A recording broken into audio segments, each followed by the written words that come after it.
Cruella DeVille. She said, "Let's welcome Cruella like we have her in the building or something." Da, da, da, da, dee, da, da, da, da. That's the song. Ay, ay. All right, so guys, we're here to review the latest Disney movie, Cruella DeVille. We're gonna do like a little. Let's get into it. I'm gonna do like a short. You know what she does? She's the summarizer. Yeah. Every time we talk about a movie, we cannot talk about it until the kid summarizes. So go ahead. Here it is. Okay. Estella is a young and clever grifter who's determined to make her name for herself in the fashion world. She soon meets a pair of thieves who appreciate her appetite for mischief, and together they build a life for themselves on the streets of London. However, when Estella befriends fashion legend Baroness von Hellman, she embraces her wicked side to become a... what in the world is that? I can't even read. Something and Revenge bent Cruella. Just came out. Emma Stone plays Cruella DeVille. A smaller summary for that is like a social reject whose actions aren't justified, but whom circumstances and society drove to madness, in a sense. And like watching the trailer, I don't know if you got the vibe of. I looked back and I was like, you know what? This kind of looks like the Joker. I don't know if you got that from the trailer, but even not from the movie, but straight up from the trailer, reminded me of the Joker. I don't even remember the trailer, to be honest, but I could talk about the movie. So let's go ahead and get into it. The summarizer is done. Mm-hmm. Now we can get into the fun stuff. Mm-hmm. So I'm gonna go ahead and break down my review. You go first. I like it. Hold on. Out of 10 right now. Oof. Got 5 seconds. 5. 4. This version of Cruella I like, so maybe like 7, 8. 7, 8. 78 out of 10. Okay. I'm gonna say 8. I kind of liked it. Yeah. I thought the movie was super good, man. I think she was a great Cruella, man. Yeah. Super good Cruella, bro. It was such a good movie, man. Yeah. I thought the actors really acted well. Horace and Jasper. They were great, like supporting characters. Goofy, and there was like a little bit of a conflict there between them and Estella. Mm-hmm. And then obviously there was a conflict. There's multiple conflicts in the film, which is what I thought made it good.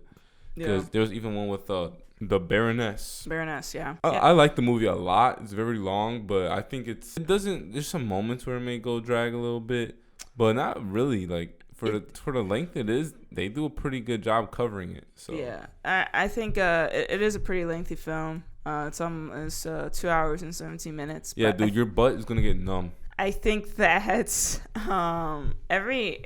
was like, I have to pay. I was like, I need a popcorn break. Yeah, we low-key did. We took like an intermission break, like right in the hour mark. Yeah, maybe that's what took a little longer. If we would have watched it all the way through, I don't think it felt that long. Maybe. We took a little popcorn break. So call me.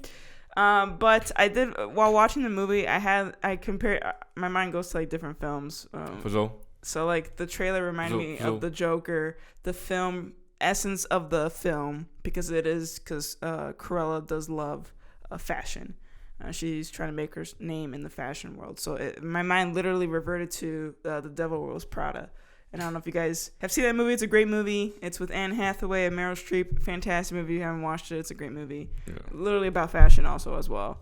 But coinkydink, The Devil Wears Prada, hence Cruella DeVille. Yeah.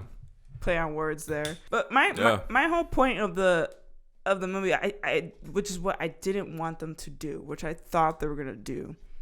I did not want them to humanize a Cruella DeVille. They did that though. They did a little bit, and then she kind of like reverted back into Cruella. Exactly, because the Baroness kind of drove her to Cruella. So she kind of has like these like two personalities, not two personalities, but I guess like she's more so Cruella. Yeah, Estella is just her like real life, kind of like Spider-Man. But not Spider-Man. Yeah. It's her like in-person disguise, I guess. Exactly, yeah. Throughout the film, we were getting to know a little bit of Estella's background and stuff like that. I was like, okay, so are we humanizing her? Are we liking Cruella now? Because I almost felt like halfway through the movie. I liked Cruella, bro. I meant like humanizing her. Like, like that. So like I was just like, okay, I don't know. And then like she kind of reverted back to Cruella. It was so dope how like whenever Cruella would like what's it called?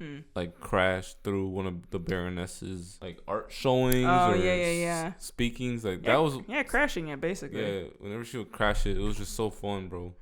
Cause it was actually kind of cool. Yeah, like what she had up her sleeve. So she made her own stamp on the fashion world, that's for sure. Yeah, that was cool to see. And I think that watch that. In that sense, like Cruella is the way she does evil is different than like what she does in the past. In the past stuff, she's portrayed as this woman who likes to skin puppies to make designer clothes.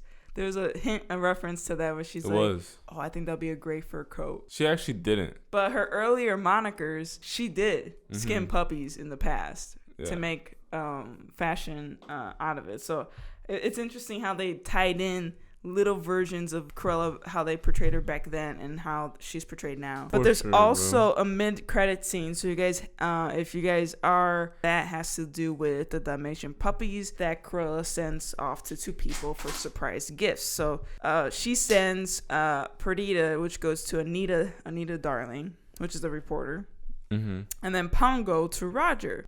It simply sets the stage for a possible live-action reboot of 1961's Dalmatians. The sequence also shows Roger working on the writing tune of Cruella de Vil, a number his animated counterpart sings in the original movie also as well. So I thought that was kind of like, one, it's an iconic song. One, it was an organic way to kind of potentially lead to the next portion. And I was like, and that's that. They could legit leave it like that because it is a prequel. So they could leave it like that and then like that's what happens. Or they could potentially continue on the storyline and do a live action reboot of the 60s version of it. Yeah. So I mean, like whichever it goes, I think it's a nice introduction to the villain and stuff like that. So we'll see what happens. But I like the movie. I thought it was great. Yeah, guys, go watch it. I think it's worth watching it. Paying the Premier Access price. So yeah, for sure, definitely worth it, man. Watch it. Go check it out. Cruella on Disney Plus with Premier Access today.